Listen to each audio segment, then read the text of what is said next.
Welcome to a very special Crawley Town playoff final edition of the Gull-Mouth Action podcast. I'm Matt Poll and I'm joined by Reds writers Mark Dunford and Sam Morton. Crawley Town are off to Wembley for the first time in their history on Sunday. The Reds take on Crewe Alexandra in the League Two playoff final, looking to earn promotion back to League One for the first time since the 2014-15 campaign. We'll take a look at Crawley's chances in the playoff final, plus bring you all the latest team news ahead of Sunday's showpiece final. You can read all the stories we are talking about with videos and pictures online at sussexworld.co.uk/sport. And you can check out other great videos on shotstv.com and Freeview Channel 276. You may also be watching on Latest TV, so thank you very much for tuning in.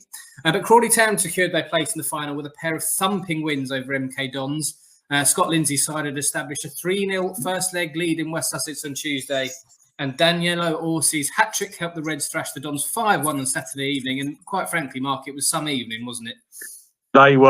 It was unbelievable. I mean, before the game, there were still some nerves. And I think the Crewe result the night before had sort of focused their minds a little bit more, with everybody expecting Doncaster to go through. But what they needed was an early goal. And I think it was Will Wright who tweeted, only one person in that Crawley team could have tackled a goal, scored with a tackle, and that was Jay Williams, and he scored after a couple of minutes, and then I think that settled the nerves. It didn't settle the nerves of Sam Gadsden, who was sat behind me. Even when it was 4-1, I think he still thought they were going to lose it, just because he's such a die-hard fan. But they were unbelievable. They just outplayed, outfought, out-tackled, out-pressed, everything. And it was an absolute masterclass. And yeah, it was a record win at the end of the day. It was 8-1. And yeah, they were brilliant. And Danilo Orsi, I mean, none of it. His first goal, I thought, was brilliant. A really good goal, edge of the area. Adam Campbell made the decoy run. But his second and third goals, I mean, I could have scored them, but he's been doing that all year. He's been in the right place, right time. And some brilliant build-up plays for all of them, and yeah, they were brilliant, and the atmosphere was incredible. The MK Dons fans, they turned pretty quickly on their own side, but the Crawley fans outsung them all night long. You could hear them. They tried to hide them away in the top tier of that huge empty stadium, and they made themselves heard. And what I loved was every time a Crawley player scored in the first half, because they were shooting away from the Crawley fans, they ran the whole length of the pitch to celebrate in front of those Crawley fans, and it was a great sight. Jay Williams, it was like proper Adebayor against Arsenal when he played for scored against Man City, or whichever way around it was. But yeah, a brilliant, historic evening, and now we've got hopefully an even bigger, better day to come. Absolutely. You mentioned the final scoreline over 2 legs of 8-1. That condemned MK Dons to the biggest aggregate defeat in the history of the playoffs. We knew that it was going to be an evenly matched side as both sides were in the playoffs, Sam, but I don't think many people would have predicted that scoreline before the first game, would they? Not at all. No, I certainly didn't see it coming. I was confident the Crawley could get the job done, but I certainly was predicting a close kind of tie, really. Especially when you consider the MK Dons finished obviously higher up in the table. They were obviously the nearest best finishes after the automatic promotion places. So you kind of felt that they would be in the strongest position on paper to go further into the Wembley showpiece final, but I really didn't see anything like that. We obviously heard from the reporters for MK Dons in the first leg that the way they played was nothing like how they have been playing all season, and they've been resorted to playing long balls and trying to bypass the dominant midfield of Crawley in the game. And it seems that it was very similar again, and potentially even worse in the second leg. It really was, yeah. They just couldn't get to grips with it at all. And yeah, it's a difficult one to put it down to. Obviously, Crawley just handled the occasion better. And obviously, MK Dons, I think, have had a bit of a poor run in the playoffs, and maybe that was in the back of their minds as well. And Crawley are completely fresh to it and had really nothing to lose. So, yeah, I was definitely surprised by how easy it was. And it's just amazing, really. And Crawley really are in the headlines and have kind of made the world of football take notice, really. And I think we're going to go into it in a minute, but once again, just proving how much of a crazy decision it was that Scott Lindsays was overlooked as being manager of the year, really. Well, absolutely, yeah. As you said, we'll come on to that in a minute. But going back to the game at MK Dons, Mark, where was it won for the Reds, and how good was Scott Lindsays' tactical setup on the night? He's been superb over the 2 legs, hasn't he? Yeah, and like I said, they've been doing it all season. But I mean, it's just I think these two legs highlighted the amazing job he's done, and he did. He just like I said, they outfought them with an F and outfought them with a TH as well. And it was I think it was a tactical masterclass. He wanted to be aggressive, and in both games they scored within a couple of minutes in the first 5 minutes, and I think that was absolutely key because the first game it knocked the stuck because.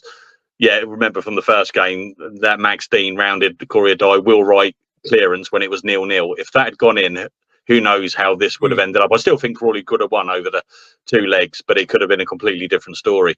But then Liam Kelly scored straight away, and I think they knocked the stuff in out of them. And like I said, the Jay Williams goal did exactly the same. And I think it was just how aggressive Crawley were. And like we said, they've been like it all season.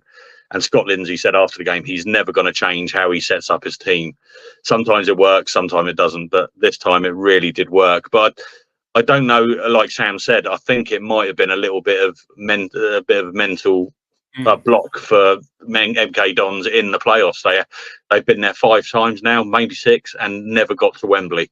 They've lost every one. And I think Crawley might have played on that a little bit and just aggressive.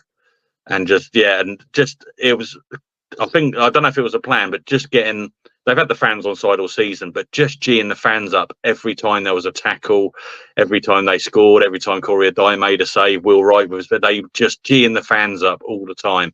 And I think that had a huge part in it as well. But the tactics and all that, it all comes down to Scott Lindsay and his team. And I know he will give credit to everyone else as well.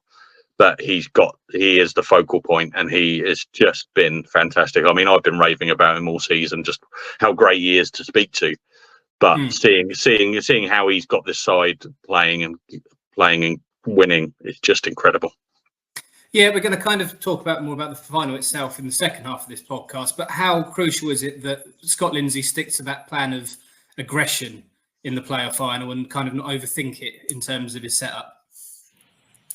Is that to me? Sorry. Indeed, yes. Yeah. Sorry. He has to. They have to stick to it. I mean, I did ask yesterday: is there this thing where you go to Wembley and you think, oh, does it play on your mind? And you think, oh, do I have to do anything different? But he was just like, no.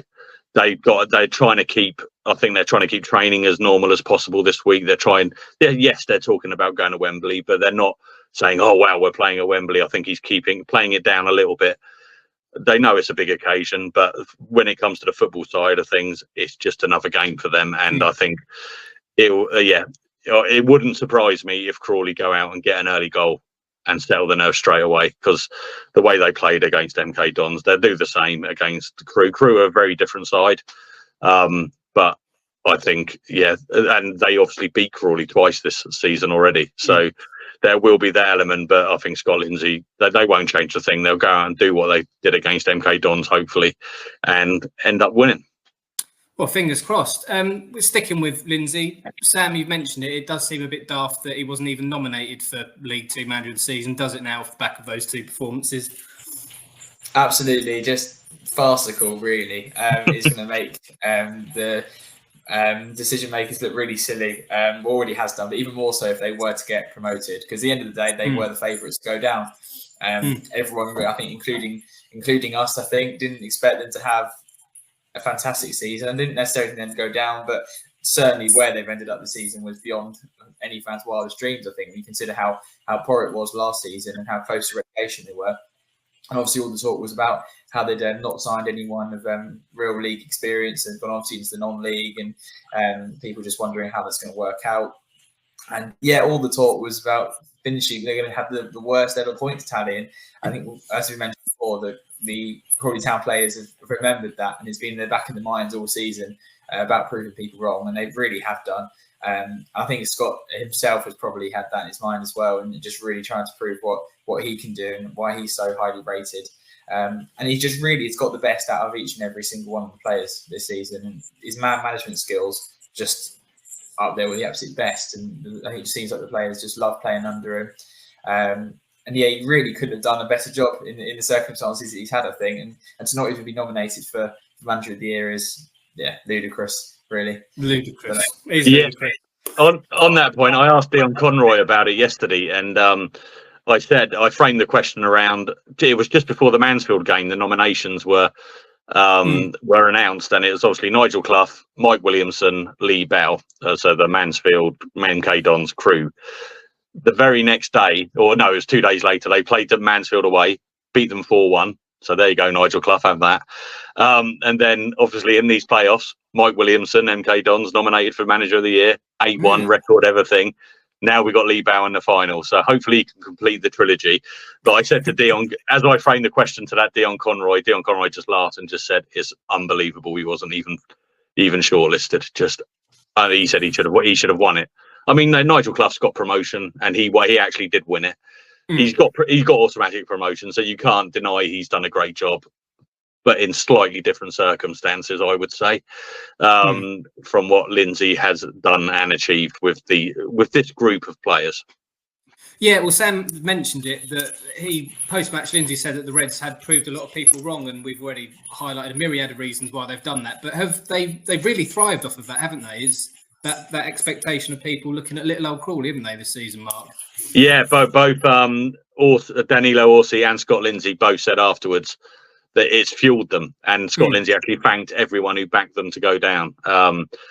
It's fueled them. I mean, I get the idea. Even if people didn't back them to go down, they would have still liked to have been seen as the underdogs. I think they quite like that tag, and because they have gone under the radar a lot this season.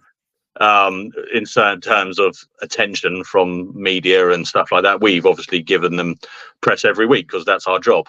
But now, I mean, the last 2 press conferences I've been to, it hasn't just been in the little room with me and the club media. It's been with Sky Sports, ITV, BBC, everyone, and it's been great. And it's great to see that they are finally getting that attention, and it's because of their performances. But it's not like they've suddenly changed and become this really amazing team that play great football. It's only because it was live on Sky that everybody's really sitting up now and taking notice. And I'm delighted that Scott's now starting to get the attention that he deserves, and the team and the players. But it was interesting. They both used the same phrasing. It's fueled us this year, but both Orsi and Lindsay after the game. So it's something they've obviously spoken about. But yeah, great. Prove them all wrong. Well, we've spoken quite a lot about Scott Lindsay, but Sam, which Reds players stood out for you at MK Dons? It must have been incredibly difficult to choose a man of the match from those group of players that were on the pitch. Yeah, no, definitely a difficult one to choose. I think each and every one of the players just played out their skins, but I think you can't look past Danilo Orsi to score a hat-trick and on the occasion, as Mark's already touched on. That first goal especially was just expertly taken, and the second goal was just after an absolutely superb team move as well, and it was just a joy to watch. Kind of the one-touch passing, the little flick from Lolos, and Liam Kelly with the assist. And Liam Kelly for me was a standout in the first leg, and he just followed that up again in the second leg.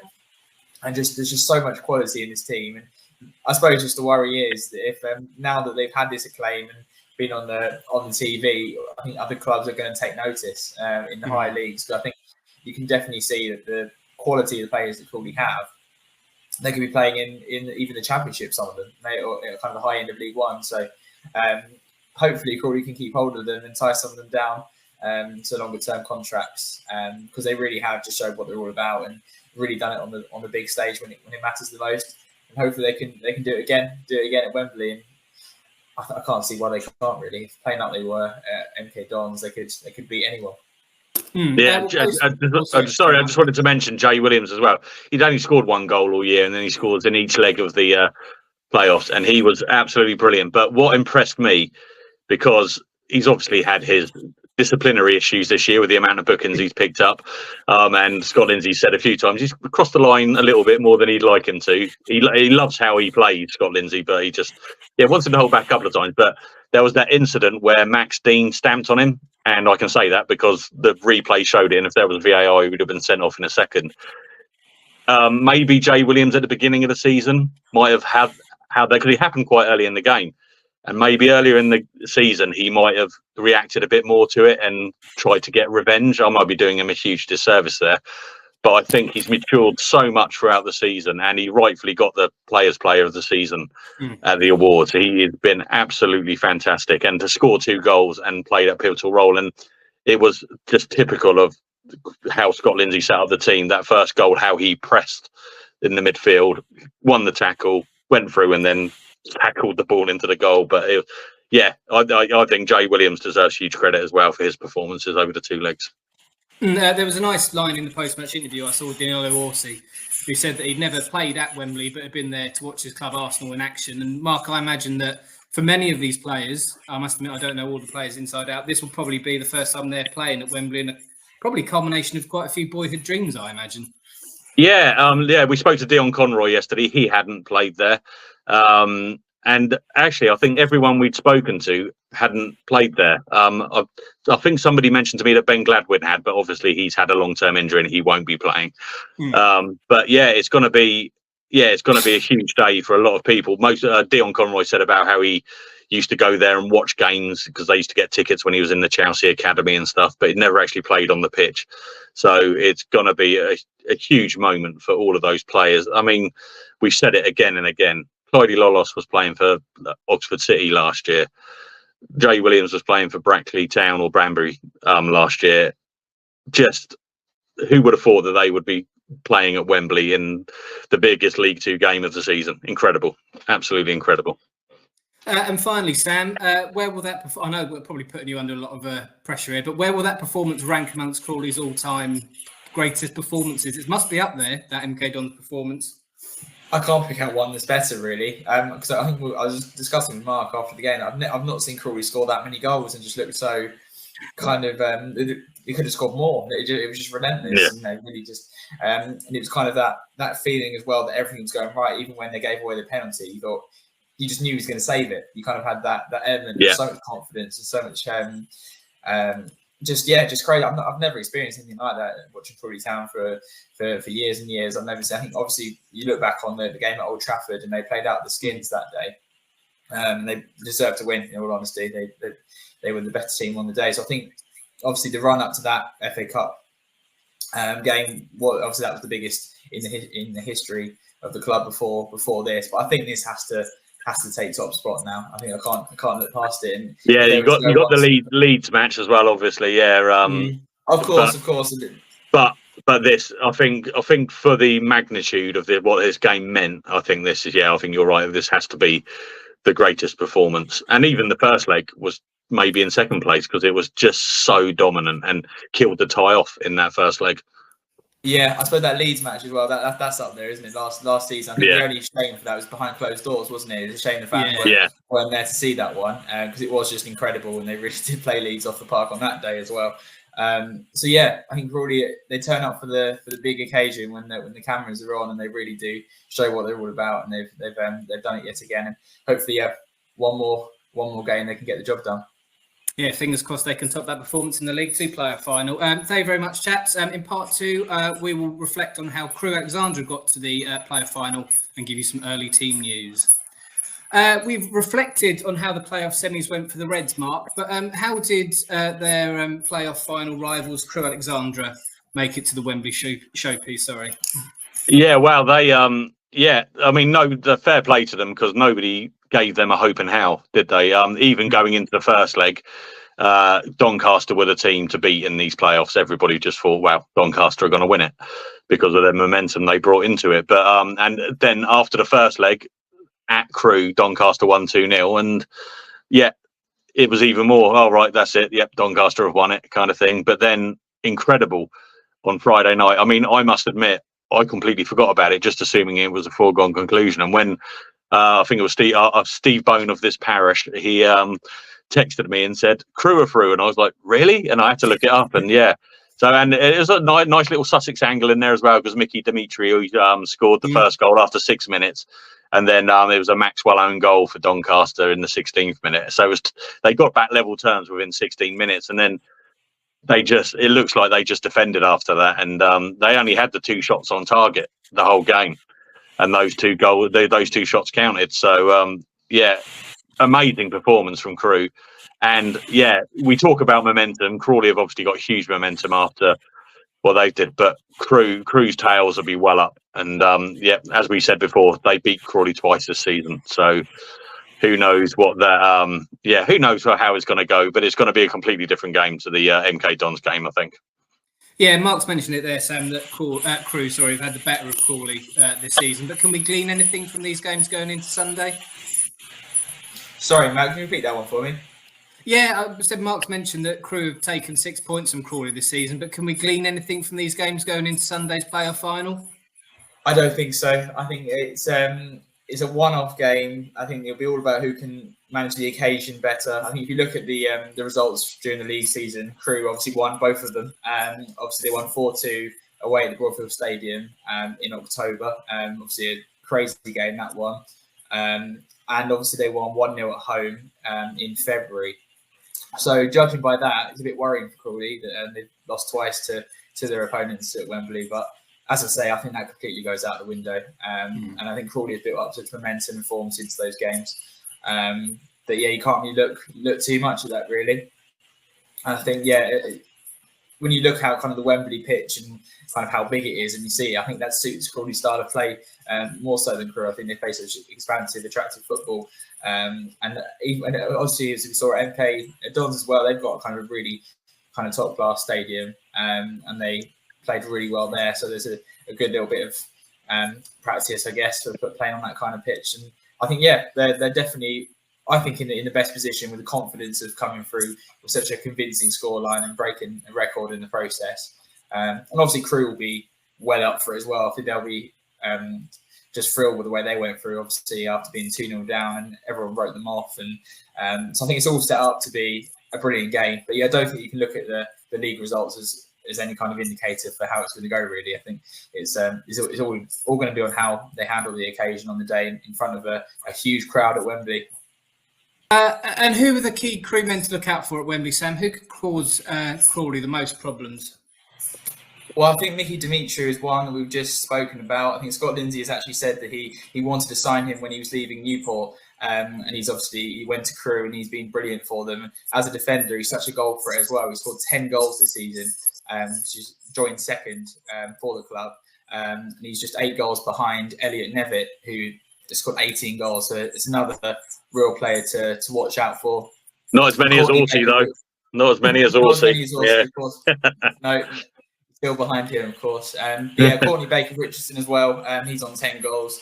They've definitely got goal threats there that Crawley need to be wary of. And obviously Crewe, like Crawley, are there for a reason at the end of the day, and they can't just be to be written off at all. So Crawley are obviously the team that are making the headlines. The Crewe will probably quietly be confident and prepared for the game as they go into it, and they definitely have the tools available to cause some damage for Crawley on the day. And Crawley, but I think they'll be well done. They'll be well prepared for it. Would have done the homework and everything Crewe can all the problems Crewe can cause. So it should be a really good game. What's the mood like in the Crawley camp ahead of the final? You spoke to both Scott Lindsay and Ian Conroy, as mentioned. How are they viewing things ahead of the Wembley game? Yeah, I thought they were both really relaxed yesterday, actually. And like I said earlier, I think they are downplaying the occasion. And I think, yes, of course, they're excited, but they're very focused and very prepared. Scott Lindsay said they want to downplay it, but they obviously don't want to take away what the occasion actually is and means to the players. So, but he said they've done a lot of tactical stuff in the last couple of days. They're really, really focused on, just doing the job and treating it as another game. So I mean, all season, there's just been this quiet confidence. I mean, Danilo Orsi said in the press conference before the first leg, he thought about Wembley after about 6 or 7 games in, because he realised this team were doing something. And Dion Conroy said he was chatting with the players quite early on in the season. Yeah, we can get to Wembley, And they've got there. And Scott Lindsay talks about the law of attraction. The more you talk about something, the more something is likely to happen. And he's been encouraging talking about getting to Wembley all season, and it's come to fruition. So, they're well prepared. They're fully focused. But I think there's a real excitement there as well to walk out in front of 15,000 fans. I mean, it's going to be incredible. Absolutely. And any injury news to reveal ahead of the game, Sam? How are the Reds stacked? Yeah, I think in Crawley have got a clean bill of health. I think going into the game, I think there's no notable injuries to report in that sense, and that's a real positive as well. That Crawley managed to keep their players fit and firing for a long period of time. Obviously, Ben Gladwin's obviously missed extended periods during the season. It's obviously not available, but I think obviously they've got such options as well. I think even Nick Sharula is been not able to get a start for a long time, but they've got him obviously to come in if needs be. But I think the problem is Scott Lindsay's found his kind of perfect starting 11 that you can trust and rely on. He's obviously reluctant to tweak it too much, and Shrew has definitely been a victim of that after being obviously such a key player for so long. But I think there's obviously lots of options that Crawley can go with if they do decide to change things, but I can't imagine they will. I think they'll just be continuing exactly where they left off at MK Dons and will be fit and firing, ready to go for the biggest game in the club's history. Absolutely. And I understand there have been plenty of people wanting to wish Crawley well going in Sunday's final. Mark, you spoke to a pair of Crawley legends during the week, didn't you? I did, yeah. I caught up with Matt Tubbs and Sergio Torres, both players. They played up in the famous Old Trafford game, and they were part of Steve Evans' side that went up the leagues from non-league to League Two, then League One in successive seasons. I mean, Matt Tubbs left halfway through the League Two season when they got promoted, but they were both part of that amazing squad, and they've both been so impressed. They both said how impressed they have been with Scott Lindsay and what the players have achieved this year. Sergio Torres says he watches them whenever he can. He lives in Mallorca now. He coaches football over there, and he says on a Saturday afternoon he'll watch all three of his old teams: Wycombe Wanderers, Peterborough, and all that, and Crawley Town, and he keeps up with them to see how they get on. But he said he's been so impressed, and Matt Tubbs was the same. But the good news is Sergio Torres is going to be at Wembley on Sunday because the EFL invited him as a Crawley legend. So he's going to be there working the hospitality and being live on Sky, being interviewed and that. So he's a great character, Sergio Torres, and it's great that I've been able to talk to him. You can see my interview with him on sussexworld.co.uk. It's a really good interview, and he's got so much charisma. He's great to talk to, and it'd be really good to see him there. And hopefully they can hopefully he can inspire the team to pull off a great victory. Absolutely. And he also spoke to Crawley Cohen and Preston Johnson in the week, Mark. He must be proud of everyone at the club for getting this far and getting to the final. Absolutely, yeah. Obviously we all know it's well documented the first season didn't quite go as Preston Johnson and Eben Smith and the rest of Wagme had hoped. And when I spoke to him, I sensed a bit of emotion in the voice kind of thing. He said he realised there was the joy back in the Crawley Town fans after the Grimsby game when the fans invaded the pitch. They were all singing. Preston Johnson was stood behind Scott Lindsay and the players in the stand as they were all chanting and that. And I think he said that's when he realised the fans have got joy in their club again. I mean, a lot of the fans have had joy most of the season, but he feels responsible. Preston Johnson feels responsible for what went wrong last year and for the fans not enjoying Crawley Town Football Club. So to have that turnaround for him is he's got a bit of peace of mind now, and I think they deserve credit. Preston Johnson, mainly for going more in the background. I'll give them that. I mean, last year I think I was probably seen as a little bit of a Wagme apologist. I wasn't overly critical of them. They made some huge mistakes, and they know that, and they've admitted that. And they made some huge judgment errors. But this year they've backed Scott Lindsay. They've let Scott Lindsay get on with it. They've stayed in the background, and look what it's achieved. So you've got to give them some credit there as well. And he's very excited about the game. They will all be there on Sunday. And he just said that everyone at this point of the season now is giving everyone else credit. But he said Scott Lindsay deserves a ton of credit, but everyone else at the club, there's such a familial feel around the club, and everyone supports each other, everyone backs each other, and hopefully that will be what inspires this Crawley team to win on Sunday. Yeah, you mentioned the change in the past seasons. What would you say has been the biggest change between last season and this season? What has changed What has brought about that change, do you think? I don't know really. I don't think there's one specific thing. I suppose the main thing is letting Scott Lindsay do what he wants to do.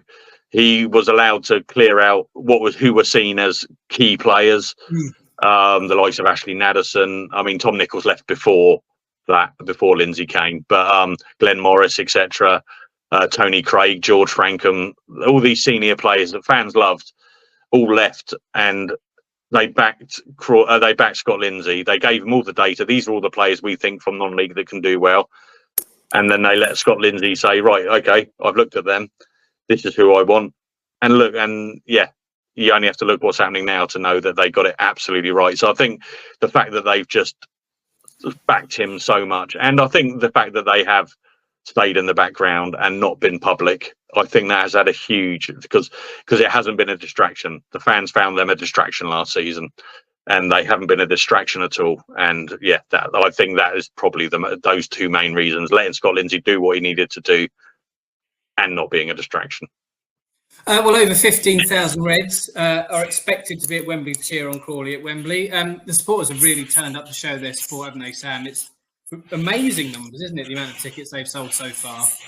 Yeah, absolutely. An unprecedented number of tickets, really. And obviously these kind of occasions are obviously going to attract maybe fans of Crawley that haven't been there for a few years, maybe, or haven't watched them for a while. And obviously, if you're going to Wembley, they're going to be obviously attracted for that reason. And I suppose some people might argue it's kind of the wrong mentality to only go when these kind of games come up. But at the end of the day, the more fans in the stadium, the better it is for the club, really, and to get that level of exposure and support behind them on such a huge occasion can only help, really. I think it's just fantastic that they've sold so many tickets so quickly as well. And just really exciting, really. I suppose there's so much optimism and excitement building around the club and the game, so it can't come quick enough, I'm sure, for the players. I'm just wondering how they're kind of feeling ahead of it, really, because they probably can't believe it either. So yeah, it's obviously a lot of excitement, and I think Scotland's probably got a job in his hands to kind of keep everyone calm and focused on the job at hand. But he, of all people, can get that done, and I'm confident the players can remain level-headed as well and just get the job done as they have been doing. Right, moving on to the game itself then. Mark, with you, how do you see the game going, and what is your score prediction? It will be a tight game, as these affairs always are, although we said that about the playoff semi-final. So, yes. But I think Crawley have got enough. I think I think there's just so much confidence in that side, and Scott Lindsay said it months ago. If we get to Wembley, that pitch, the way we play on that pitch, it will suit us down to the ground. So I see Crawley winning, and I think it will be 2 or 3-1. And I'd love to see Clyde Lolos just score a worldie top corner at Wembley. Can you imagine what the scenes would be like if he does? Because he is responsible for geeing up the fans a lot during games, and that he absolutely loves it. And I'd love to see him score and celebrate in front of those in excess of 15,000 fans. So yeah, I won't go vague. I'm going to go 3-1 Crawley. And Sam Morton, same question to you. How do you see the game panning out, and what's your score prediction? Yeah, Mark took the words out of my mouth there. I was going to say 3-1 to Crawley. I think they're definitely in the best position going into it. Orsi's in the goals, and as Mark said, Lolos as well has been in such great form, and just such kind of confidence as well from him. Like the little flick for the goal against MK, and he's just a class player. I think one that Crawley hopefully will be able to keep hold of for the foreseeable. And Liam Kelly will be so crucial, as I mentioned before. Really, he's been absolutely phenomenal for Crawley, and especially in that first leg against MK Dons, he just absolutely ran the show. So hopefully he can do the same thing again. And I'm confident they will. They'll be at their best, and they'll win 3-1. Brilliant stuff. Well, thank you very much for your time, chaps. And it goes without saying, best of luck to Crawley Town on Sunday. You can follow all the action on sussexworld.co.uk. We'll be covering everything we've talked about today. And you can watch more excellent videos. And I'm assuming there'll be lots of videos from the game on shotstv.com, as well as Freeview Channel 276. Thank you very much for listening to this podcast. Hopefully you enjoy the rest of your week. And best of luck to Crawley Town at Wembley. Cheers, guys. Cheers. Cheers.